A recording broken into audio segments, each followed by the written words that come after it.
Welcome to the deep dive. Glad to be diving in. So today we're tackling a topic that, let's be honest, might make you wrinkle your nose a bit at first. Just a bit. Yeah, it sounds quite quirky. It does, but Right. trust me on this, by the end of our deep dive, I think you'll see it's actually kind of brilliant. Okay, I'm intrigued.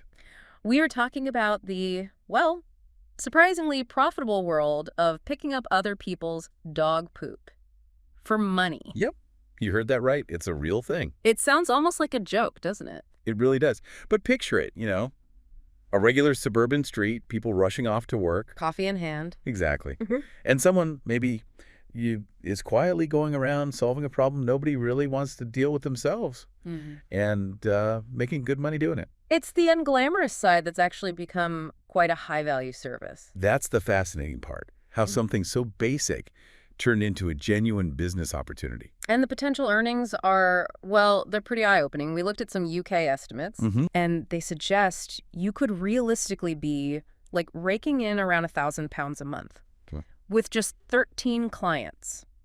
13. Wow, that's not many at all. And if you scale that, imagine getting up to, say, 100 clients. Right. You could be looking at figures maybe over £10,000 every month. 10,000 pounds a month from dog poop. It's kind of staggering, isn't it? Especially when you think about how little it costs to start. A really low barrier to entry for potentially high returns. It really is. And the demand, it's not just about laziness, No, it's more than that. It taps into something deeper. People value convenience, they value cleanliness, and their time is precious.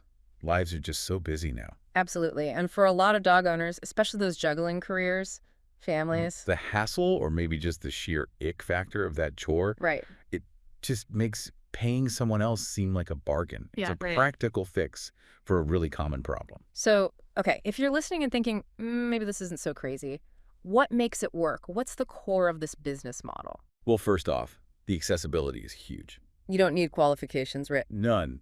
No canine waste management diploma needed. Huh. Imagine. And the startup costs are tiny, seriously minimal. Good gloves, strong bags. Some way to dispose of it properly, obviously. Exactly. But that's basically it. Anyone can theoretically give it a go. That really does lower the barrier. Massively. And then the crucial part. Once you get a client and do a good job, you build trust. And that trust leads to repeat business. Precisely. It's not a one-off service. It's recurring revenue. You're building relationships, essentially. Sticky clients. Very sticky. The customer lifetime value can be surprisingly high because they just keep needing this service week after week. Okay, so how do you actually find those first, say, 13 clients? Where do you start? It's often about leveraging local networks. Like local Facebook groups, maybe? Absolutely, those are gold mines. Also think simpler neighborhood notice boards, flyers in the right places. Old school, but effective. Sometimes the simplest ways work best locally. But the real engine for growth here, Let me guess. Word of mouth. you got it. When you solve this kind of annoying problem reliably for someone, they talk about it. You'll never guess what service I found. Exactly. Happy clients tell their friends, their neighbors. Yeah. Your client list can genuinely just snowball from there. It sort of markets itself after a point. If you do it right, yes. And when it starts snowballing, that's when the scalability really kicks in. Right, you mentioned scaling. How does that work? Just hire more people. That's one way, definitely. Hiring help as you grow. But it's also about being smart with operations. Okay. Think about route optimization. Grouping your clients geographically so you're not crisscrossing town all day. Makes sense. Efficiency. Huge for profitability. Yeah. And you can also segment your services. Charge differently based on, say, yard size or how often you visit. Ah, so tiered pricing. Precisely. It makes the business model more robust, more adaptable to different client needs and your own capacity.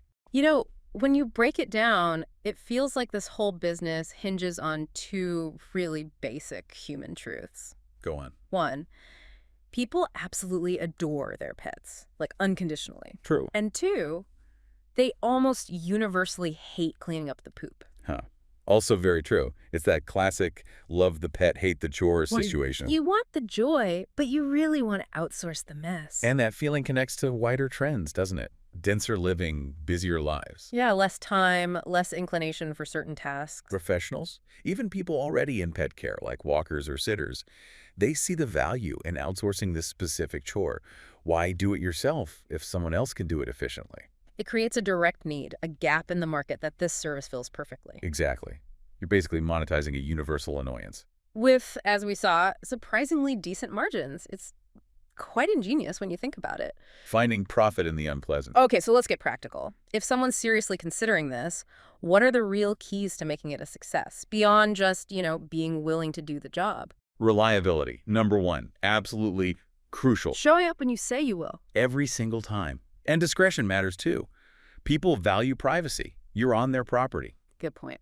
And flexibility probably helps. Definitely.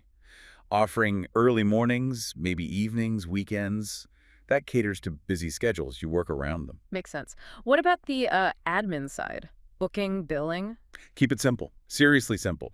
A basic online form, maybe even just using WhatsApp for scheduling. Easy for them, easy for you. And payment. Offer options. Pay per visit is fine, but maybe a monthly subscription could work well. Smooth out your cash flow, gives them one less thing to think about. Right, convenience again.